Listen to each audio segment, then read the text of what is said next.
Vous êtes à l'écoute de Radio J. Merci de votre fidélité. Vous êtes sur le 94.8 FM et je rappelle que vous pouvez nous écouter bien sûr sur notre site internet radioj.fr. L'heure du décryptage de l'information comme tous les matins à 6h07. Un quart de siècle s'est écoulé depuis la présidentielle de 1995 et la guerre fratricide qui à cette occasion a opposé, on s'en souvient, à droite Jacques Chirac et Édouard Balladur.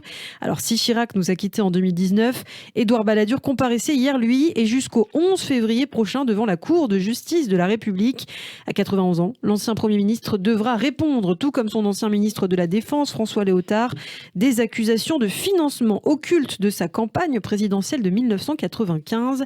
Tous deux donc sont jugés pour complicité d'abus de biens sociaux et pour l'ancien chef du gouvernement Balladur, recèle de ce délit.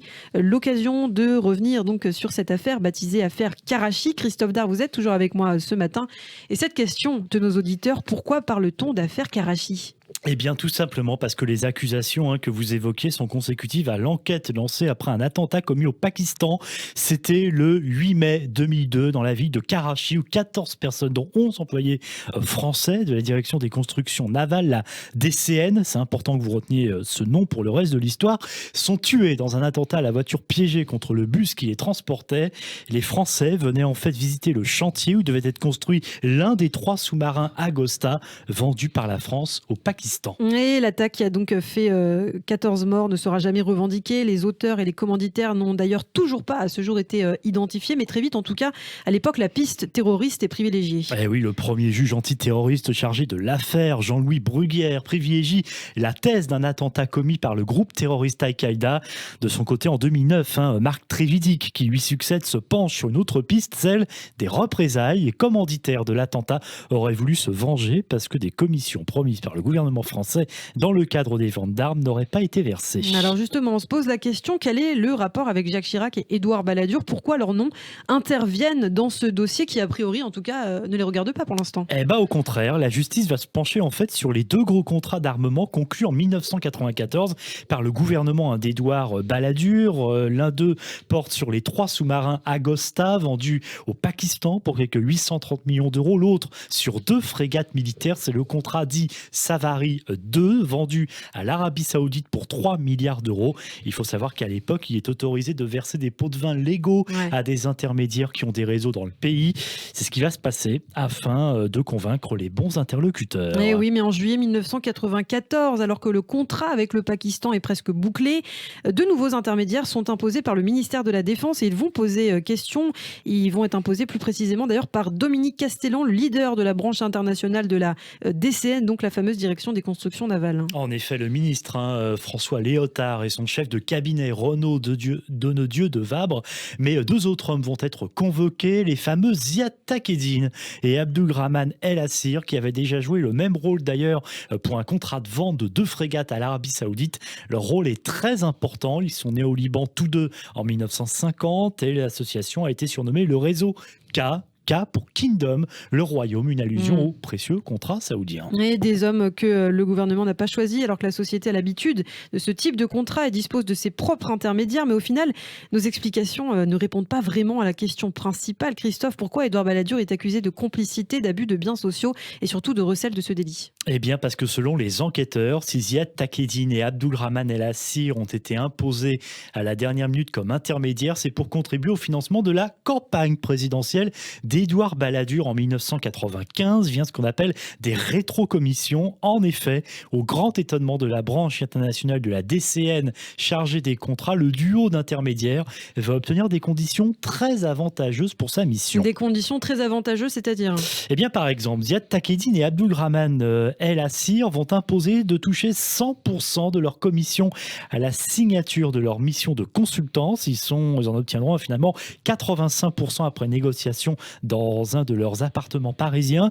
C'est étrange car la rapidité de paiement est totalement exceptionnelle, c'est ce que précise dans une analyse le site Mediapart. Mais pour la justice, justement, cette rapidité a une explication et on y vient. Une partie des pots de vin touchés par ces intermédiaires en 1994 devait ensuite revenir en France pour alimenter la campagne donc présidentielle d'Édouard Balladur en 1995. Et là, évidemment, tout est plus clair. Absolument. Des doutes sur le financement de cette campagne sont d'ailleurs très vite mis à jour.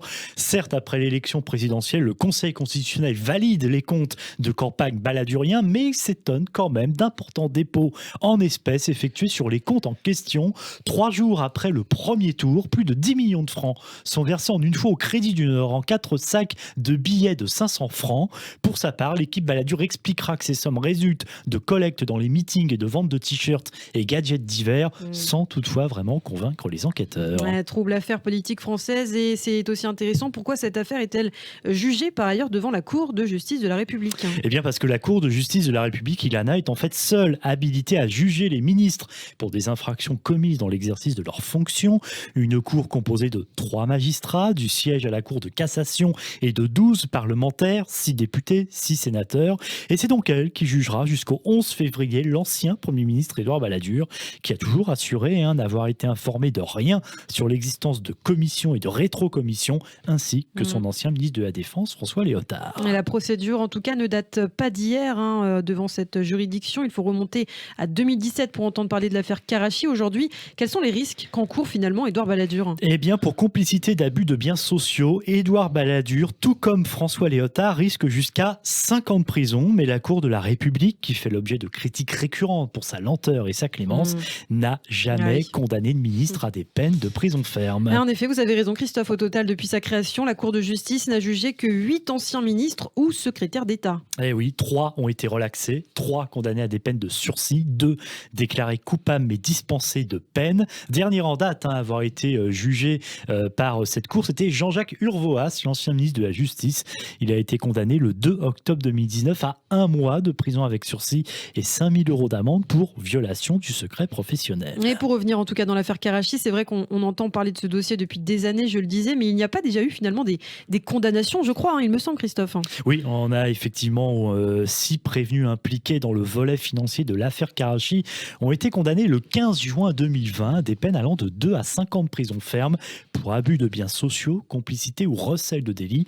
Le tribunal correctionnel de Paris a estimé que ces prévenus ne pouvaient ignorer l'origine douteuse des fonds versés sur le compte de la campagne présidentielle de 1995. Les condamnés ont fait appel. 6 condamnés au total, vous le disiez, donc pour les citer: Renaud Donnedieu de Vape, 66 ans, 5 ans de prison; Nicolas Bazir, 63 ans, devenu d'ailleurs aujourd'hui l'un des dirigeants du groupe de luxe LVMH, qui a été condamné à 5 ans de prison. Et qui sont les autres ? Eh bien, il y a Thierry Gobert, 69 ans, qui a écopé de 4 ans de prison. Puis enfin, on en parlait, Dominique Castellan, 83 ans, à l'époque PDG de la branche internationale de la direction des constructions navales. Il a été condamné à 3 ans de prison, dont 1 avec sursis et 50 000 € d'amende.